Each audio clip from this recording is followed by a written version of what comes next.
नमस्कार। तो आज हम बात करने वाले हैं भिक्षु डॉक्टर करुणाशील राहुल की किताब जंगल की आग के बारे में।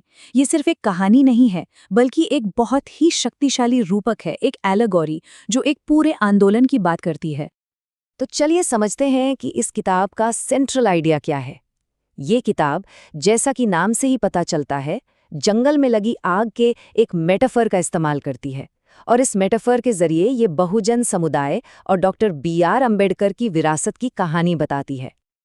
तो कहानी की शुरुआत होती है एक जंगल से, एक ऐसी दुनिया जो पहले तो पूरी तरह हार्मनी में थी और फिर अचानक आग की लपटों में घिर गई।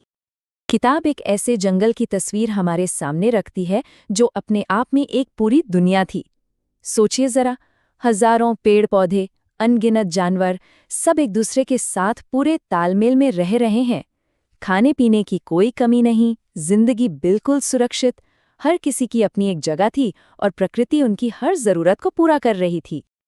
लेकिन फिर एक दिन कुछ ऐसा हुआ जिसकी किसी ने कल्पना तक नहीं की थी। आग, पूरा का पूरा जंगल धधक रहा था और बस एक ही पल में सारा संतुलन बिगड़ गया और सब कुछ खत्म हो जाने का खतरा मंडराने लगा।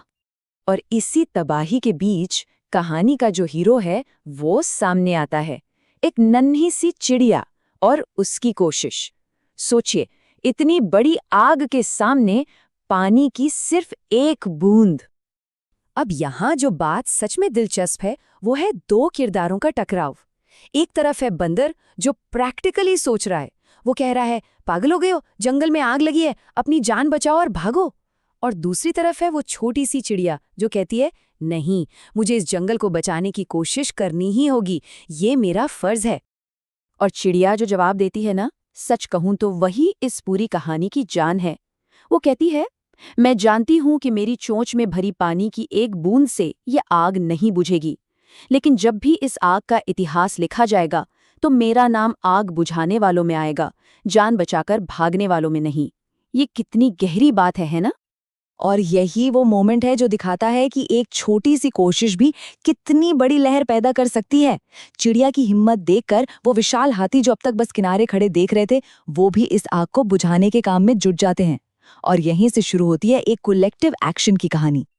तो ये तो हुई कहानी, लेकिन इसका असली मतलब क्या है? किताब हमें बताती है कि ये जंगल कोई आम जंगल नहीं है, बल्कि ये वो बगीचा है जिसे बाबा साहेब अम्बेडकर ने बहुजन समाज के लिए लगाया था। मतलब साफ है, इस एलिगोरी में जंगल का मतलब है डॉक्टर बी.आर. अम्बेडकर का लगाया हुआ वो खुशहाली और समुदाय का बगीचा, और आग का मतलब है वो ताकतें और वो धोखे जो इस तरक्की को जलाकर खत्म कर देना चाहते हैं। किताब का आर्ग्यूमेंट ये है कि इस बगीचे के 4 सबसे जरूरी, सबसे बड़े पेड़ आज जल रहे हैं। ये 4 महान पेड़ कौन से हैं? ज्ञान का पेड़, धन यानी नौकरी और संपत्ति का पेड़, राजनीतिक शक्ति यानी राज का पेड़, और आखिर में धम्म का पेड़। तो इस जलते हुए बगीचे का सच क्या है? किताब के मुताबिक ये जो आग है, ये सिर्फ एक हादसा नहीं है, ये एक विरासत के साथ हुए बिट्रेयल की कहानी है।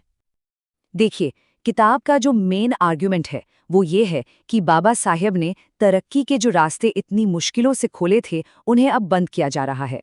जिन मौकों के लिए उन्होंने इतनी लंबी लड़ाई लड़ी, वो अब धीरे धीरे गायब हो रहे हैं।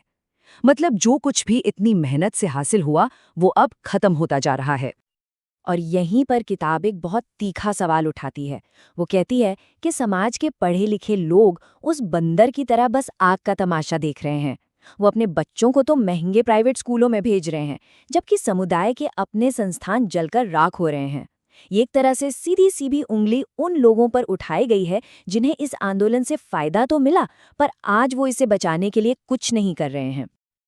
और यहीं पर किताब एक बहुत बड़ा सवाल खड़ा करती है कि इस धोखे का, इस बिट्रेयल का जिम्मेदार कौन है? और इसका जवाब किताब हमें खुद सोचने पर मजबूर करती है। तो आखिर में किताब एक फाइनल कॉल टू एक्शन देती है, आग बुझाओ। तो असल में ये किताब एक अपील है, एक गुहार है कि अब वो भागने वाला बंदर नहीं, बल्कि वो लड़ने वाली चिड़िया बनना है, जो अकेले ही सही पर एक शुरुआत करती है, ताकि उस एक चिड़िया से प्रेरणा लेकर बाकी सब भी बगीचे को बचाने के लिए आगे आएं। संदेश एकदम साफ है, अब चुप बैठने का नहीं, बल्कि मिलकर काम करने का वक्त है। और इस पूरी बात को खत्म करने के लिए किताब हमें बाबा साहेब के एक बहुत ही पावरफुल कोट की याद दिलाती है, अपने घर की दीवारों पर लिख दो, हमें इस देश का शासक बनना है। एक ऐसा विचार जो इस पूरी कहानी का सार है और हमें सोचने पर मजबूर कर देता है।